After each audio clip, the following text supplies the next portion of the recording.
संभल हिंसा की वास्तविकता को हम सबको समझने की ज़रूरत है। बीजेपी सांप्रदायिक राजनीति कर रही है। धर्म के आधार पर लोगों को लड़वाना और उस आधार पर वोट अर्जित करना, ये बीजेपी की मकसद शुरू से ही रहा है, ख़ास करके 1980 के बाद। तो वो ऐसा करवाएगी ही। और करोड़ों लोग मर कट जाए, जो मूर्ख हिंदू हैं वह उसको लगे कि धर्म पर खतरा आ गया है, इस आधार पर वह मुसलमानों का गला काटे और एक दूसरे का फिर गला काटने लगे।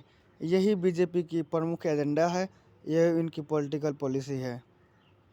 इस राजनीति में दोस्तों आप सबों को नहीं आना है। अब इस सांप्रदायिक राजनीति के चंगुल में तो फंस गया है पूरा भारत। इस बात को अस्वीकार नहीं किया जा सकता है। इसका उपाय क्या है?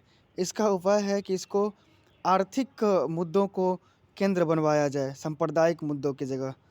इससे क्या होगा कि धर्म के आधार पर जो भेदभाव है, जाति के आधार पर भेदभाव है, वहाँ से लोगों का ध्यान हट करके आर्थिक मुद्दों पर ध्यान जाएगी और वह अपने महंगाई को लेकर के, अपने रोज़गार को लेकर के लड़ पाएंगे। सवाल ये है कि अभी वर्तमान में जो भी राजनीतिक पार्टियां हैं, कुछ को छोड़ करके वो इस पर काम क्यों नहीं कर रही हैं और राजनीति में मुद्दा क्यों नहीं बना पा रहे हैं? इसका दो वजहें हैं। पहला तो ये कि सत्ता पक्ष में जो बैठे हुए अभी बीजेपी है, ये अगर आर्थिक आज़ादी की बात करें, लोगों के रोज़गार और महंगाई की बात करें, तो उन्हें पूंजीपतियों से टकराना पड़ेगा, पूंजीपतियों से चंदा बंद हो जाएगी।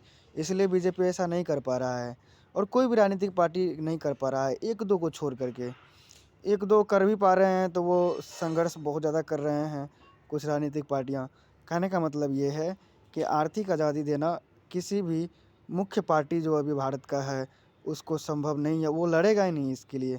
क्योंकि जैसे ही आर्थिक आज़ादी का डिमांड करेगा, जो उपरोक्त कहता है, तो वो पूंजीपतियों का जो साम्राज्य है सबसे पहले वही बिखरेगा।